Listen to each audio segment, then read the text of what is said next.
In the Gospel of Matthew, Jesus presents a vision of the final judgment. He describes the King, Christ himself, separating people like a shepherd separates sheep from goats. And what is the standard for this judgment? It's not how much theology we know, how many prayers we say, or how regularly we attend church. Rather, it's this: I was hungry, I was thirsty, I was a stranger, I was naked, sick, imprisoned, and you either responded or you did not. These words are not just poetic expressions or metaphorical language. They are a revelation of the very heart of God. God, the creator of all, who needs nothing, chooses to identify himself with the poor, the forgotten, the voiceless. So deeply does Christ unite himself with the suffering, that to love them is to love him, and to ignore them is to ignore him. But there is a phrase in that passage that pierces the soul: I was thirsty, and you gave me nothing to drink. How can God, the source of living water, be thirsty? How can the bread of life be hungry? And yet, Jesus says exactly that. This is not the thirst of physical weakness alone. It is the thirst of divine longing, God's deep yearning for human compassion. It is not just about water or bread. It is about presence, mercy, and love. It is about seeing the suffering of others and not turning away. What does God truly desire from us? He does not need our riches, our eloquence, or our power.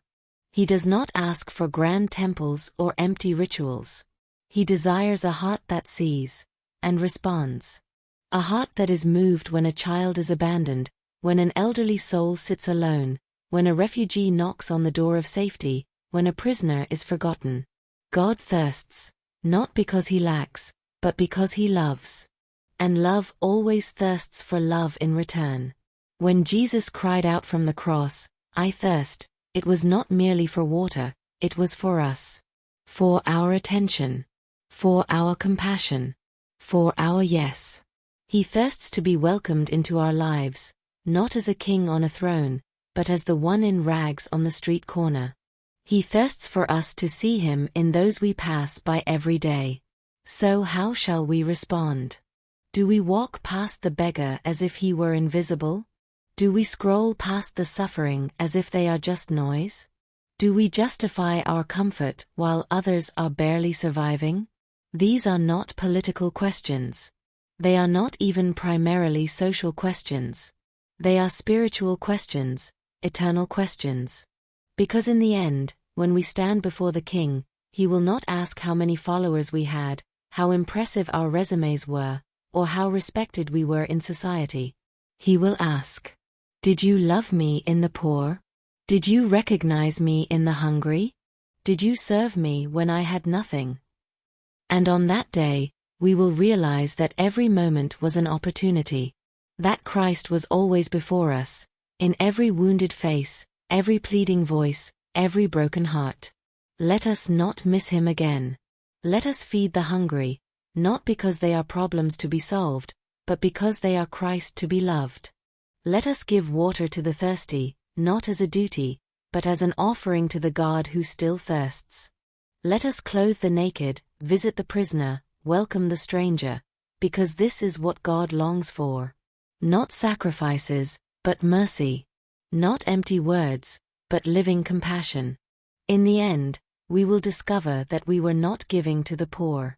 We were giving to Christ himself. And nothing given in love is ever lost. Lord Jesus, you cried from the cross, I thirst. And today, I begin to see. You are still thirsty in this world. Thirsty for compassion. Thirsty for someone to stop and care. Thirsty for love that does not look away. Lord, open my eyes to see you in those I pass by each day.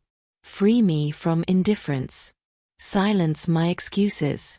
Give me the courage to step outside myself, to offer you a drink.